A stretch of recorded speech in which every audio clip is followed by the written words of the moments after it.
Hi guys, welcome back to my channel.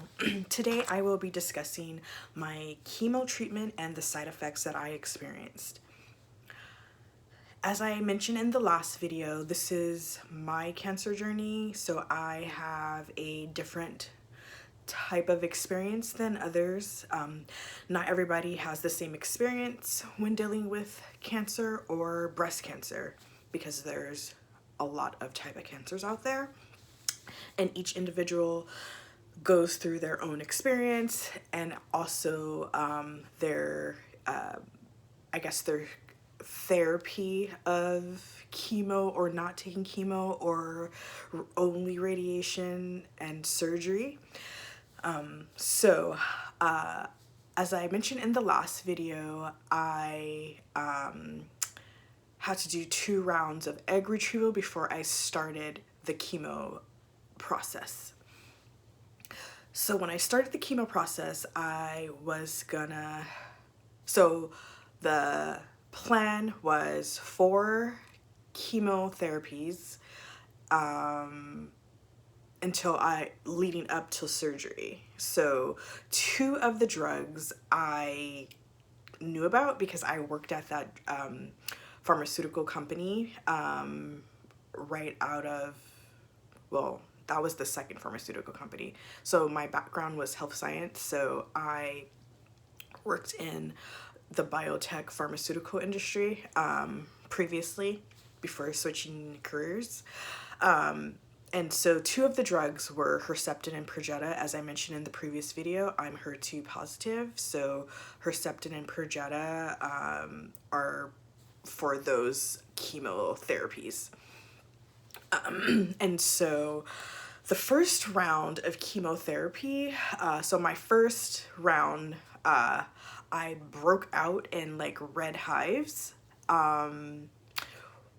which was not normal. So to give a backdrop, like every chemo session I did, when I came back to the doctor, the oncologist would ask me textbook questions regarding side effects, and I did not get what they learned in medical school. I was part of the 1% of the side effects each time I did a session. So the second session, I lost my eyebrows and my hair on the second session, which I was like, this medicine is really strong. Also, how my hair felt, it felt like a Brillo pad, and that wasn't normally how my hair felt. If you're looking, I did microblade after I went into remission because my eyebrows never came back. And also I've been wearing wigs because I have like alopecia induced by some of the chemotherapies that I did.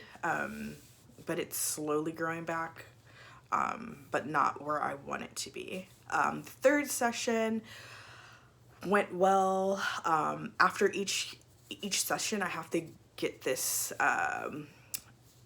little treatment called Neulasta, where they put it in your arm and you have to like wear it until like the next day.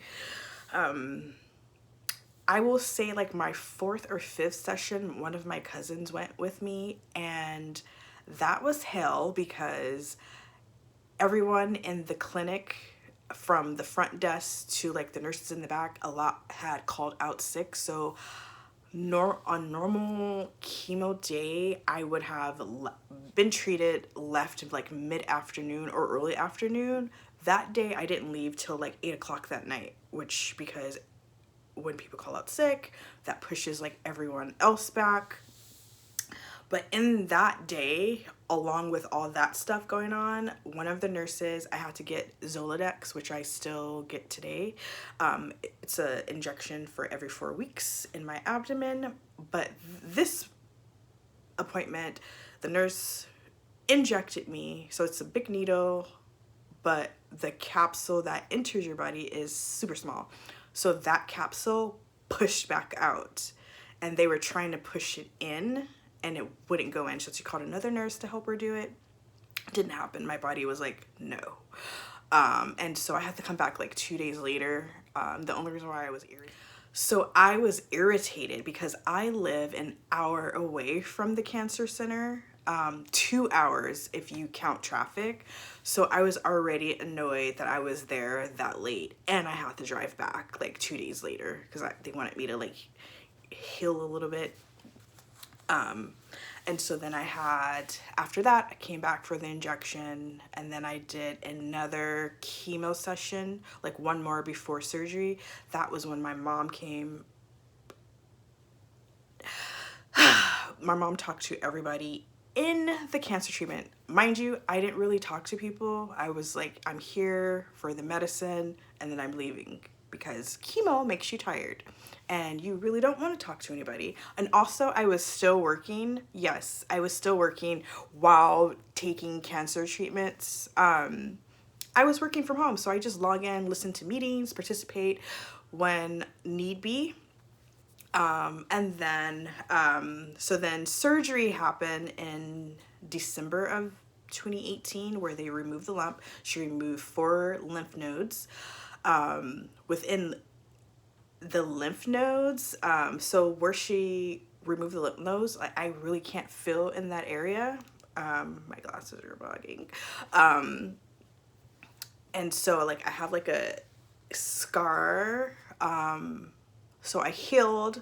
January I had a colonoscopy because as you know, chemo drugs make you super constipated, and the doctor really wanted to know like what was going on. Luckily there was nothing going on. That prep for that surgery is bananas. Like I was flushed out. So after I got the colonoscopy, I went back on like another chemo drug. So that chemo drug did something to my face. It like turned colors, and then it also broke me out in my legs. And it was red. So you like peed, when you flush out your system to pee, it was pink.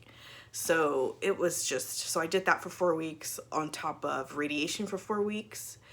And then I did a week of nothing, and then I went back on Herceptin Perjeta.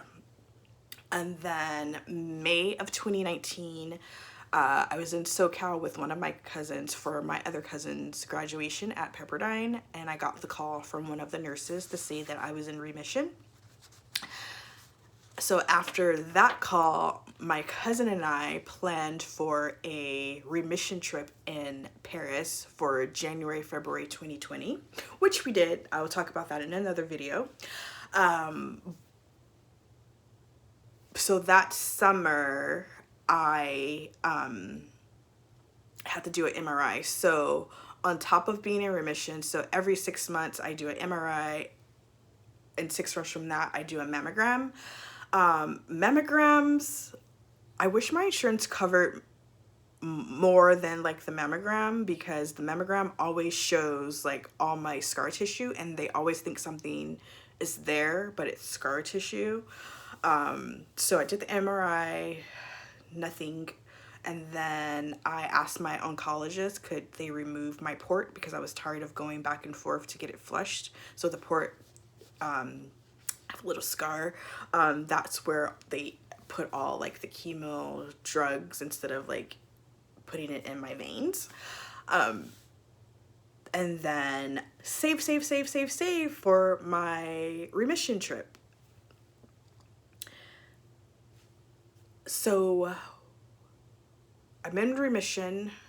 January, I do a mammogram before the trip.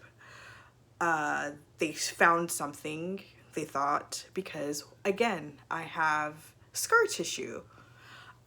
So luckily nothing in that mammogram for that January 2020.